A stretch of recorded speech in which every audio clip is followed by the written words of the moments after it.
My cat is dead. He was sick, more sick than I thought, and I'm still processing that he's no longer here.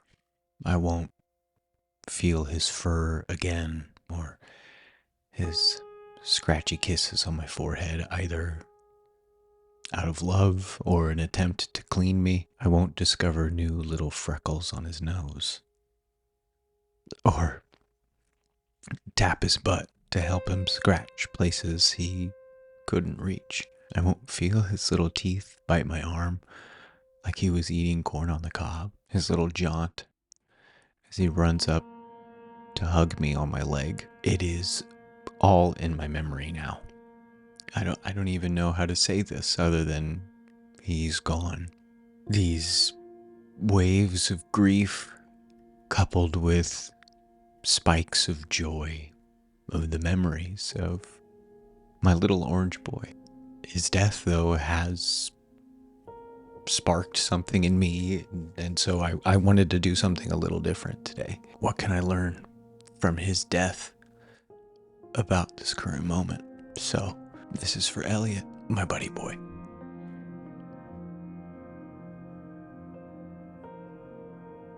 He loved being outside, so I thought I would take the opportunity to honor him in the ways that I can. I want to acknowledge the hesitation I have making this video, either from mining my own pain for content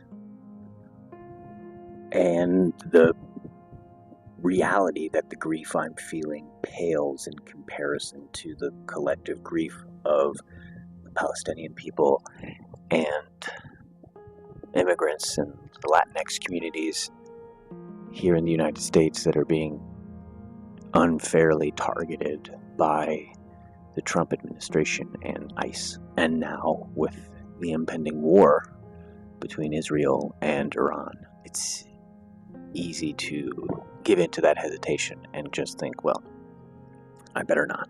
It is heinous to see what is happening right now to the American people, and if you came to this country seeking something better, I think that makes you an American.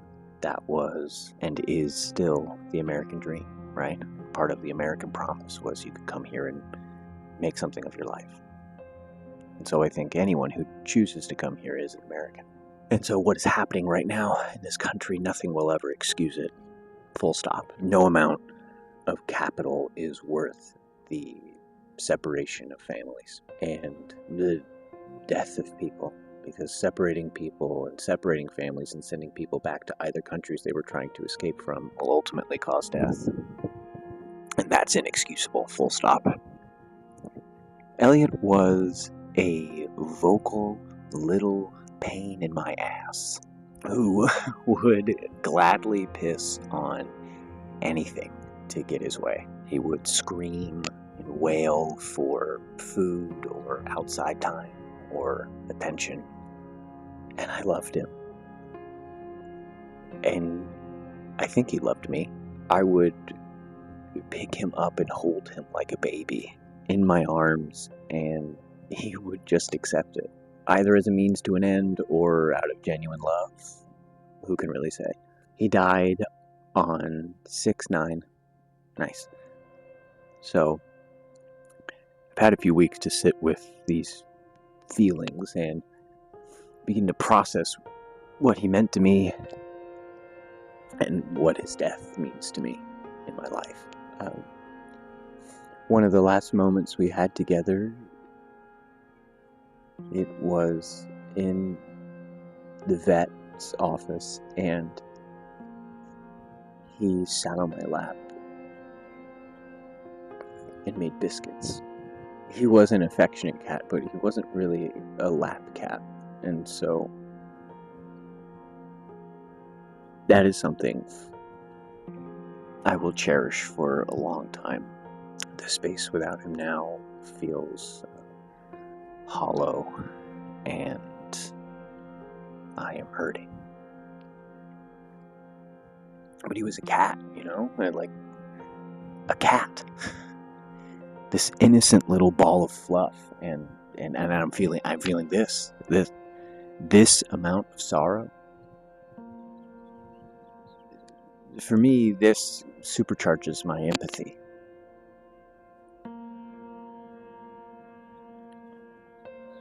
If I feel this way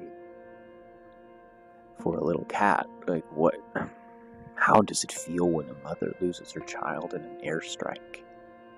Or when a father worries he may never see his kids again because he's being deported?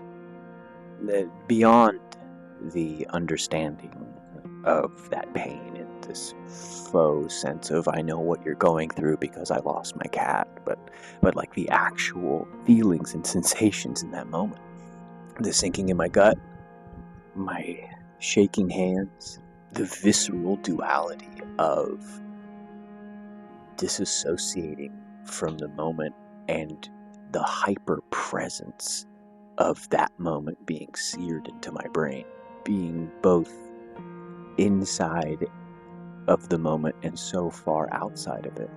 The waves of tears bubbling up, not knowing when something will remind me of him, the inability to catch my breath.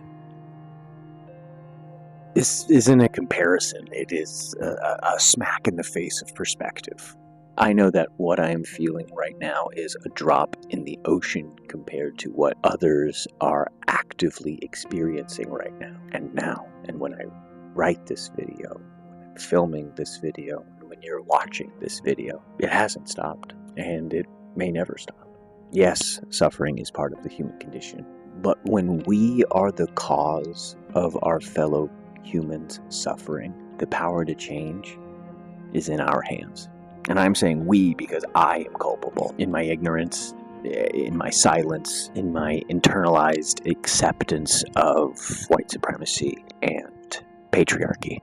Because the way the world is, what is happening now will only happen to me when there is no one left to persecute. And I have to reckon with where I sit in that pecking order of discrimination. Yeah, sure, it can happen to me too, but there are a lot of other people who will suffer first. So it is my responsibility to change this system that I benefit from.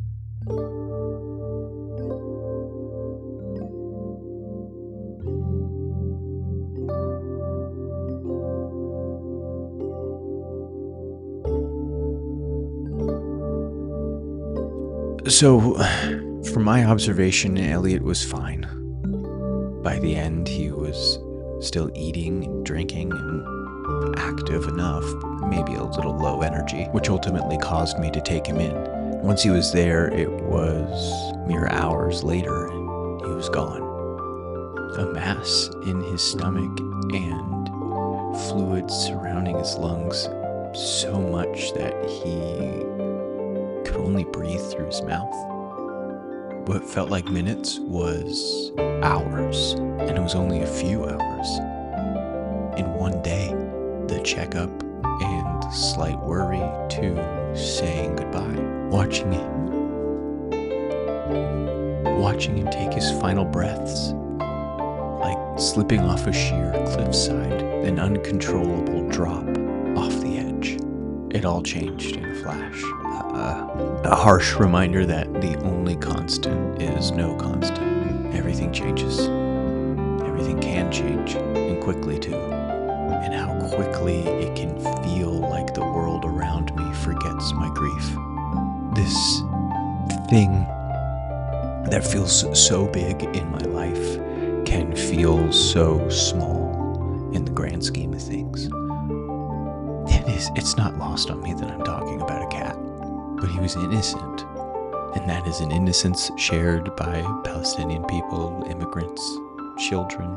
Who are you when you oppose innocence?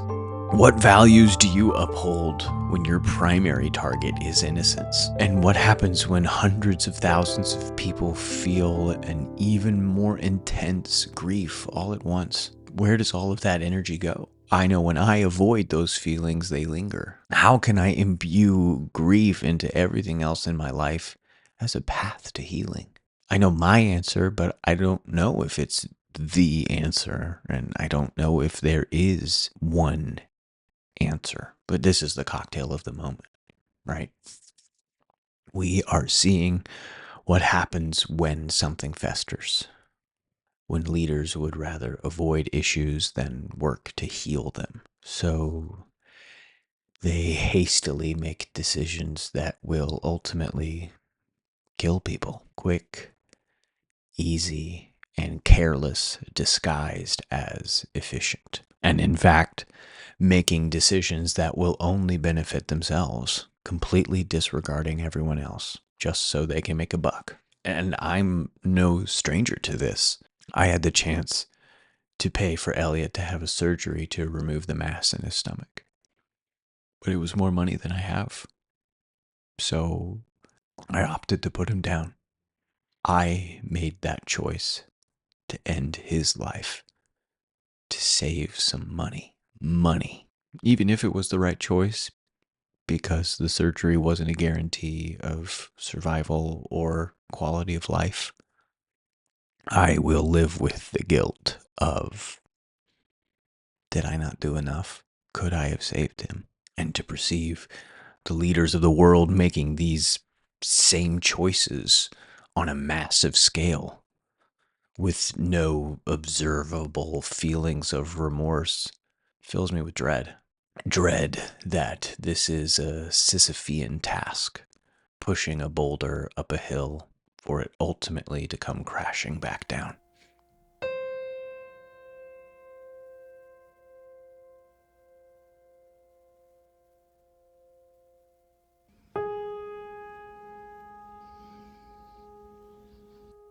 I've really avoided writing the script and filming this video. I mean, I can claim I'm busy, life getting in the way, work stuff, really anything.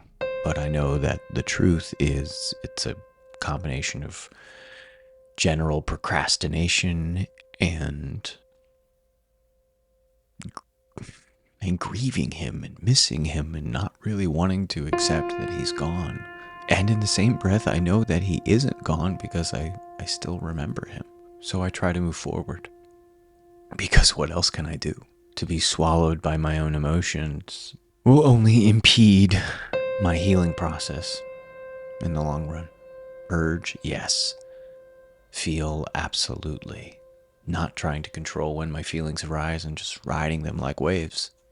Because life does go on, and so does death. Life and death are all around us, and so are the trees. So is the wind. Life and death are intertwined. I have my other cats. I have bills to pay, people to care for. I've laughed. I've cried. I've momentarily forgotten that he was gone. Because life goes on. These are things that require my attention, but they are also opportunities of avoidance. We are watching the world change, and we still have to work. We can order takeout to a protest. I think the world is ending, but I don't know if that ending will birth something beautiful or tragic. And maybe that's hope. These protests all over the country and all over the world are places of immense joy and unity. And that is my answer. The way to push the boulder up the hill is together. Stand up for each other, mutual aid, being like a cat who everyone loved, even when he peed on everything. I hope he knew that I loved him, and I hope that you know that I love you. Even if we've never met, even if I don't really know you, it's better that way. To love unconditionally and regardless of circumstance. Thanks for watching.